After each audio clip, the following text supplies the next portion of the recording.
BJP ಅವಧಿಯಲ್ಲಿ ಬಿಬಿಎಂಪಿಯಲ್ಲಿ ಅಕ್ರಮ ಆರೋಪ ಸಂಬಂಧ ನಾಗಮೋಹನ್ ದಾಸ್ ಆಯೋಗದಿಂದ ಸಿಎಂ ಸಿದ್ದರಾಮಯ್ಯಗೆ ತನಿಖಾ ವರದಿ ಸಲ್ಲಿಕೆ ಆಗಿದೆ. 2019-20ರಿಂದ 2022-23 ಅವಧಿಯಲ್ಲಿ ಬಿಬಿಎಂಪಿ ಕಾಮಗಾರಿಗಳಲ್ಲಿ ನಡೆದಿದ್ದ ಅಕ್ರಮಗಳ ಕುರಿತು ತನಿಖೆಯಾಗಿದೆ.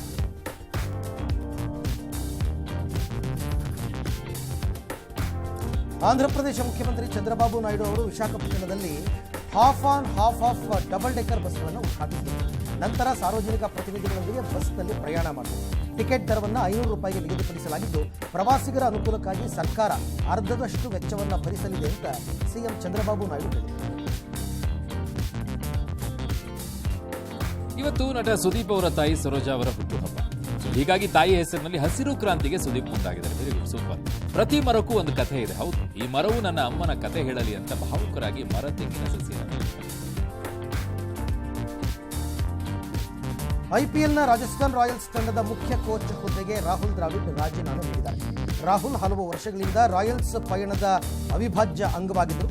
ತಂಡದಲ್ಲಿ ಮೌಲ್ಯಗಳನ್ನು ಬೆಳೆಸಿದ್ದಾರೆ ಅಂತ ರಾಜಸ್ಥಾನ್ ರಾಯಲ್ಸ್ ಎಕ್ಸ್ ಖಾತೆಯಲ್ಲಿ ಕೃತಜ್ಞತೆ ಸಲ್ಲಿಸಿದರು.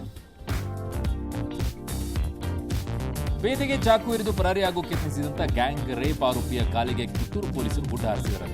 ಬೆಳಗ್ಗೆ 6 ಗಂಟೆಗೆ ಆರೋಪಿ ರಮೇಶ್ ಕಿಲಾರ್ ಬಂಧನಕ್ಕೆ ಕಿತ್ತೂರು ಪೊಲೀಸರು ಮುಂದಾಗಿದ್ದಂತೆ.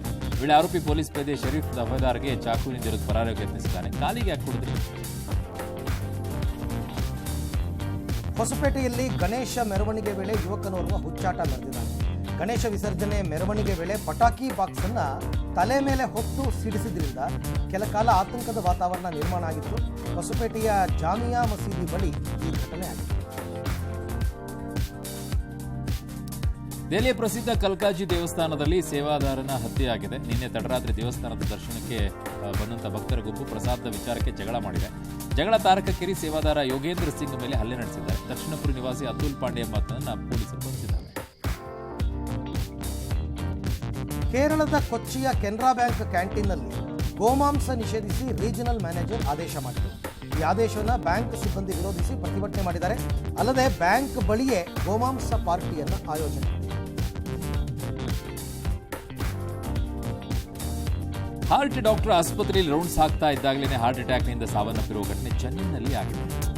39 ವಯಸ್ಸಿನ ಡಾಕ್ಟರ್ ಬ್ರಾಡ್ಲಿನ್ ರಾಯ್ ಅಂತ ದುರಂತ ಸಾವಾಗಿದೆ. ದೇಶಾದ್ಯಂತ ಈಗ ಆಘಾತ ಸೃಷ್ಟಿಸಿದೆ.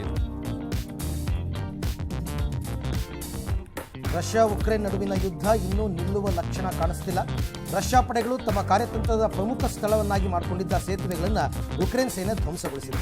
ರಷ್ಯಾದ ಪಡೆಗಳು ಅಲ್ಲಿ ಮದ್ದು ಗುಂಡುಗಳ ದಾಸ್ತಾನುಗಳನ್ನು ಇರಿಸಿದ್ರು, ಎಲ್ಲ ನಾಶ ಆಗಿದೆ.